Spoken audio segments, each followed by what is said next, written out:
Sayyidina Umar bin Khattab radhiyallahu taala anhu arda, disebutkan dalam hadis Sahih Al-Bukhari, yang lahir 194 Hijriah, meninggal 256 Hijriah.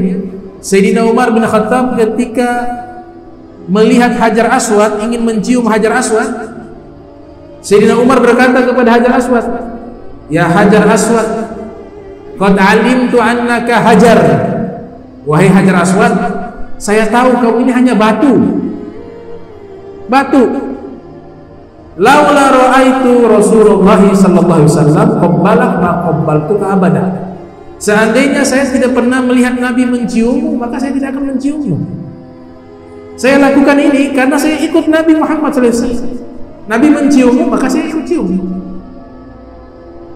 Kemudian ketika terjadi dialog di antara Sayyidina Umar dengan Hajar Aswad, Sayyidina bicara kepada Hajar Aswad. Di belakang Sayyidina Umar ada Imam Ali. Nah, ini disebutkan dalam kitab yang berbeda, judulnya Hikmatut Tasri' wa Falsafatuh. Nama kitabnya Hikmatut Tasri' wa Falsafatuh. Imam Ali mengatakan, "Wahai Amirul Mukminin," waktu itu beliau menjabat sebagai khalifah Sayyidina Umar. "Wahai Amirul Mukminin, mohon maaf, engkau mengatakan ini Hajar Aswad tidak memberikan manfaat dan mudarat. Ya Hajar Aswad, qad alimtu annaka hajarun la yadur wa la yanfa." Ada kalimat yang keluar mengatakan, "Wahai Hajar Aswad, engkau hanya batu, tidak bisa memberikan bahaya, tidak bisa memberikan manfaat." Imam Ali bin Abi Thalib mengatakan, "Saya luruskan pemahaman itu. Ini Hajar Aswad bisa memberikan manfaat dan juga bisa memberikan mudarat." Kata Sayyidina Umar, maksudnya seperti apa, wahai Imam Ali? Kata Imam Ali, ketika di alam arwah, alam dzur, Allah mengambil sumpah seluruh arwah makhluk, khususnya manusia dan bangsa jin. Tapi di ayat tersebut disebutkan min Bani Adam, diambil Bani Adam, anak-anak manusia, mulai Nabi Adam sampai manusia terakhir. Kemudian diambil sumpah tadi, alastu bi rabbikum, qalu bala syahidna. Seluruh arwah manusia mengatakan, benar, kami bersaksi engkau adalah Tuhan kami penciptakan. Maka dimasukkan di catatan, fakataballahu kitabah, dalam kitab itu disebutkan fakataballahu kitabah. Kemudian Allah menuliskan isi sumpah itu di dalam satu kitab, itu yang namanya mitsaq. Sudah tertulis di dalam satu kitab yang nanti diletakkan di Lauhil Mahfuz. Maka distempel, dicap. Ya, kita sekarang ini cap. Di mazhab Maliki sunnah pakai cincin yang punya stempel. Karena Nabi Muhammad punya cincin dulu multifungsi, selain sebagai perhiasan di tangan, juga beliau gunakan sebagai stempel di dalam surat. Ternyata stempel yang digunakan di alam arwah pada waktu itu berupa mitsaq adalah Hajar Aswad. Hajar Aswad dijadikan stempel terhadap piagam sumpah manusia kepada Allah Subhanahu wa taala. Distempel. Ketika sudah distempel itu piagam, Hajar Aswad menjadi saksi terhadap isi perjanjian itu.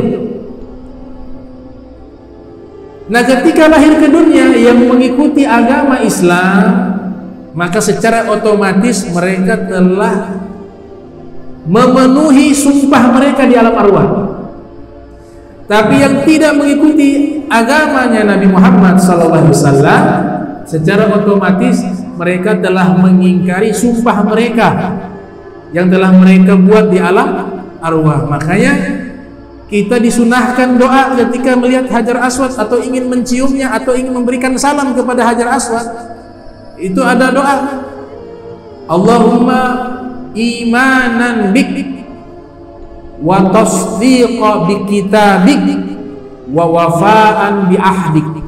Itu doa ketika mau memberikan istislam kepada Hajar Aswad. Ya Allah, aku beriman kepadamu dan aku membenarkan kitabmu dan aku memenuhi janjimu. Ada kalimat wafaan bi ahdik, memenuhi janjimu. Itu dia bicara di hadapan Hajar Aswad, sunnah doa itu dibaca. Kenapa ada kalimat memenuhi janjimu? Karena ini saksi mata. Janji kita di alam arwah, salah satunya yang menjadi saksi mata adalah Hajar Aswad. Makanya doa itu diajarkan, wa wafa'an bi ahdik. Kami sudah muslim, ikut agama Nabi Muhammad, sekarang kami haji. Kami tawaf di Ka'bah 7 kali. Nah sekarang, wahai Hajar Aswad, engkau jadi saksi. Saya sudah penuhi janji saya kepada Allah. Wa wafa'an bi ahdi. Kata Imam Ali bin Abi Thalib, karena Hajar Aswad menjadi saksi dan menjadi stempel dari piagam tersebut, maka nanti di hari kiamat Allah izinkan Hajar Aswad bisa berbicara. Ketika mereka orang-orang mukmin yang beriman kepada Allah, beriman kepada Nabi Muhammad dan taat kepada Allah dan Nabi Muhammad SAW, maka Hajar Aswad mengatakan, ya Allah, mereka sudah memenuhi janjimu, maka masukkanlah mereka ke dalam surgamu. Maka Allah Ta'ala memasukkan orang-orang beriman ke dalam surga karena kesaksian Hajar Aswad. Kata Imam Ali, di hari itu Hajar Aswad yanfa' lil mu'minin, memberikan manfaat bagi orang-orang beriman. Datang orang-orang yang berikutnya, ahli nar, orang-orang kufar. Datang mereka. Maka Hajar Aswad mengatakan, ya Rabb, ini mereka yang mengingkari janji mereka kepadamu. Maka Allah perintahkan malaikat masukkan mereka ke dalam neraka. Masukkan mereka ke dalam neraka. Imam Ali mengatakan, yadur lil kuffar wal musyrikin. Di hari itu Hajar Aswad bisa memberikan bahaya bagi orang-orang kufar dan orang-orang musyrikin. Makanya Sayyidina Umar mengatakan, laula Ali la halaka Umar. Kalau tidak ada Ali, Umar binasa. Artinya ada ilmu-ilmu yang disampaikan oleh Imam Ali bin Abi Thalib yang baru diketahui oleh beliau, di antaranya tentang masalah Hajar Aswad. Mudah-mudahan kita termasuk orang-orang yang wafa'an bi ahdi, yang memenuhi janjinya Allah Subhanahu wa ta'ala.